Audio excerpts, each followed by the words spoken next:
Hola, mi nombre es Lisbeth Balda y hoy les voy a hablar sobre el desarrollo histórico de la evaluación psicológica.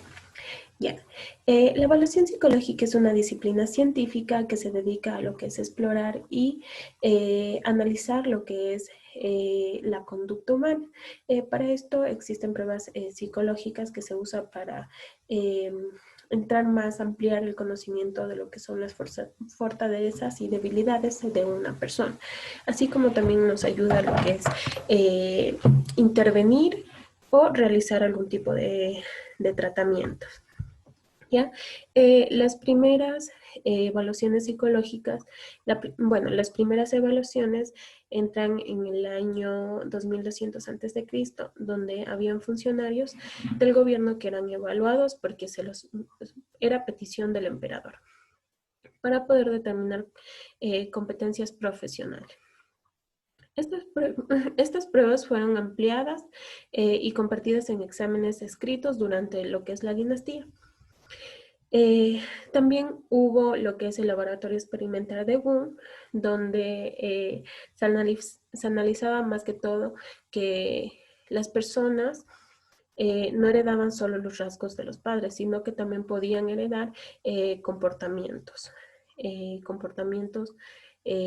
nuestros padres hacia los hijos. Por ejemplo, cuando un niño dice igualito al papá, de tal palo, tal astilla, más o menos así. Ellos se centraban en lo que es la creación de laboratorios experimentales y la elaboración y ampliación de las pruebas psicológicas. Consideraban que era posible obtener una medida del funcionamiento intelectual mediante lo que es la medición de procesos elementales, tales como lo son las funciones sensoriales, perceptivas y motoras. Yeah.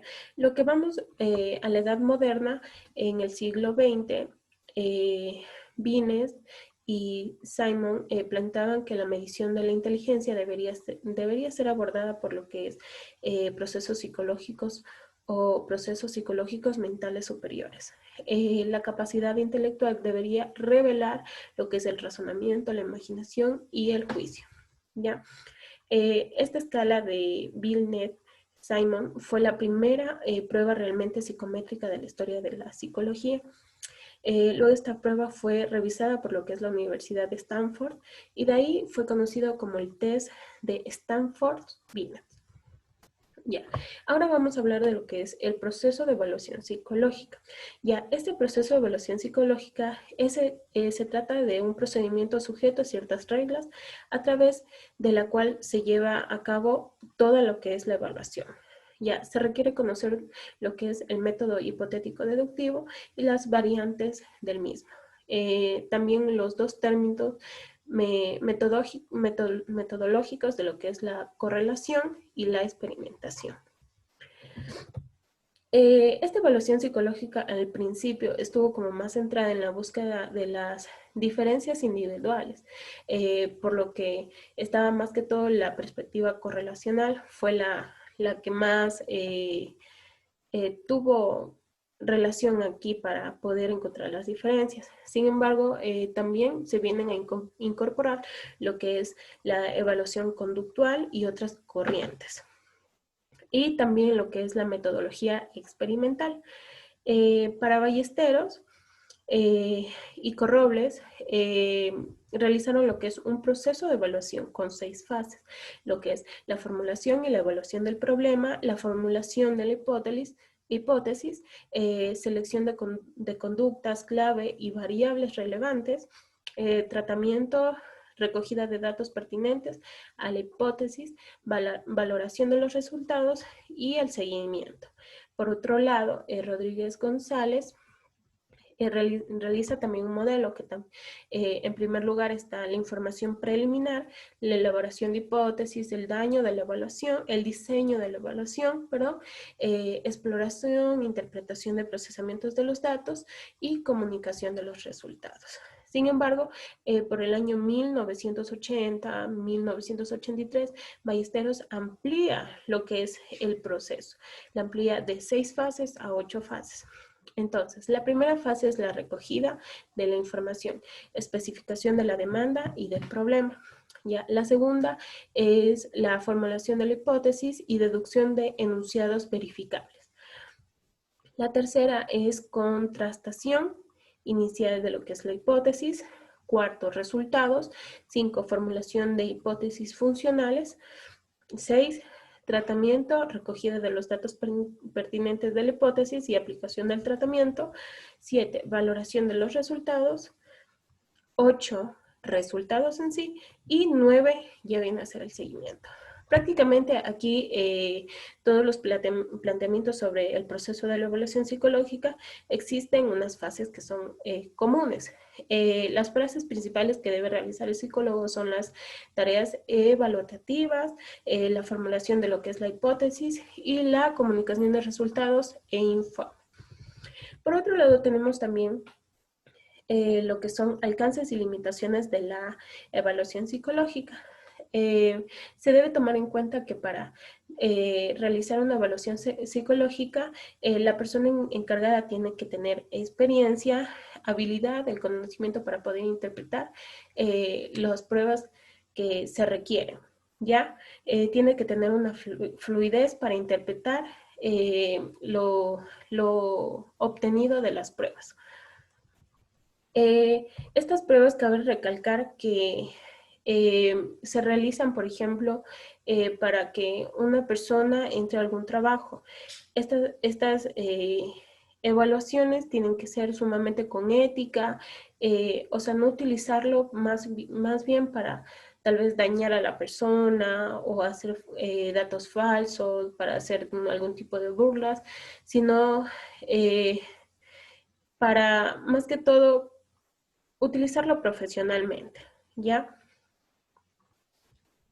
Estas entrevistas también nos sirve para involucrarnos mucho con lo que es el sujeto. Ahí es donde el evaluador percibe en una manera total lo que es la conducta de la persona. Ya sea la relación interpersonal que se observan o se analizan, mecanismos de defensa, manejo de emociones, los efectos de la conducta que manifiesta, el discurso, análisis, fluidez de las ideas, curso del planteamiento, si está tartamudeando, estructuras de las ideas y entre otros aspectos. Entonces, con esto, con la evaluación en sí, en entrevista que estamos frente a frente, uno se da cuenta mucho de lo que son sus movimientos, si está nervioso, si está viendo a algún lado, si está moviendo mucho el pie. Todo eso nos sirve para evaluar de mejor forma. Por otro lado, tenemos lo que es las condiciones deontológicas de la evaluación psicológica. Ya, estos son principios éticos y deontológicos de la evaluación psicológica. Bueno, se refiere a lo que son los deberes relativos o práctica determinada. Son los enunciados normativos sobre la evaluación psicológica que dan lugar a los códigos de ética. La deontología corresponde a los deberes y obligaciones que tenemos que hacer, tienen que hacer los psicólogos, lo cual atribuye,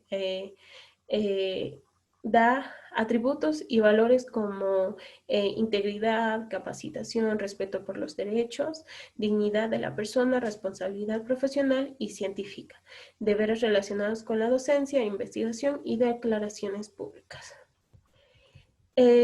También hay lo que son los derechos de los evaluados, por ejemplo. Los evaluados tienen derecho a dar consentimiento de lo informado. Por ejemplo, si se le realiza una prueba a un usuario, este tiene derecho a saber los datos obtenidos, cómo se utilizarán y a quién será revelada la información. También tiene derecho a ser informado de los resultados de la prueba. También a estos resultados se le tiene que hablar con el lenguaje que ellos entiendan, que puedan comprender. Incluso se les puede decir si en caso la prueba fue inválida y por qué motivo lo fue, ¿ya?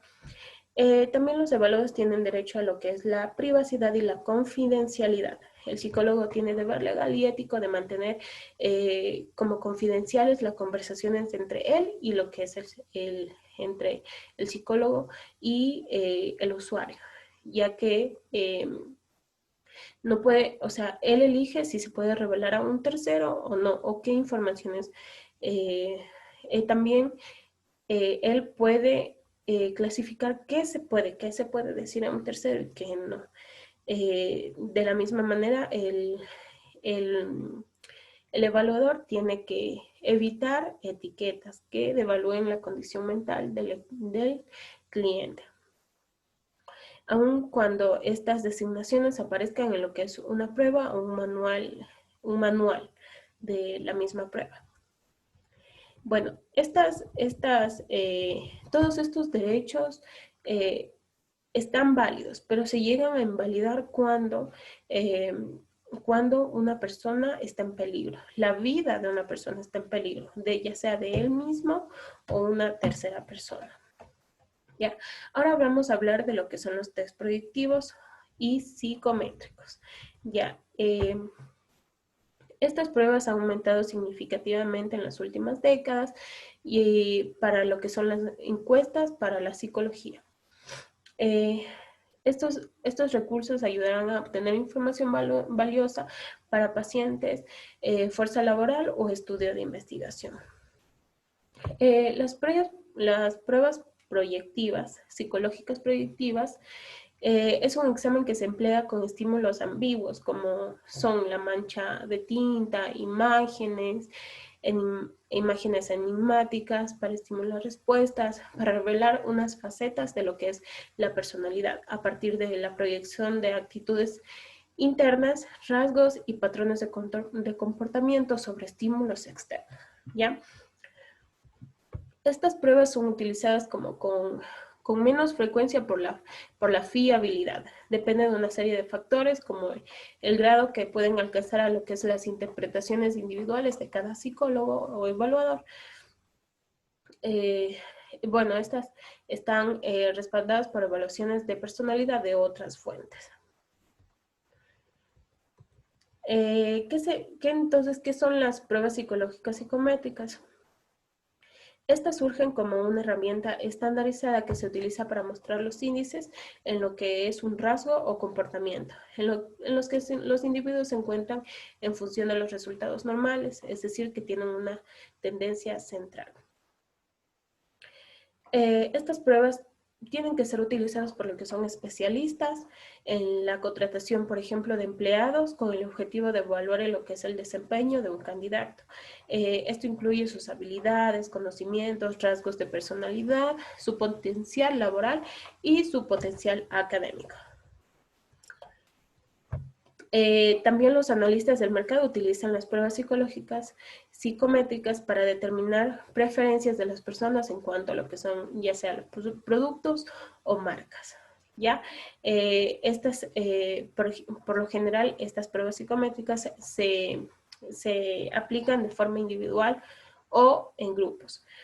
Y puede aplicarse a través de un examen de opción múltiple o preguntas abiertas. Eso es todo. Muchas gracias.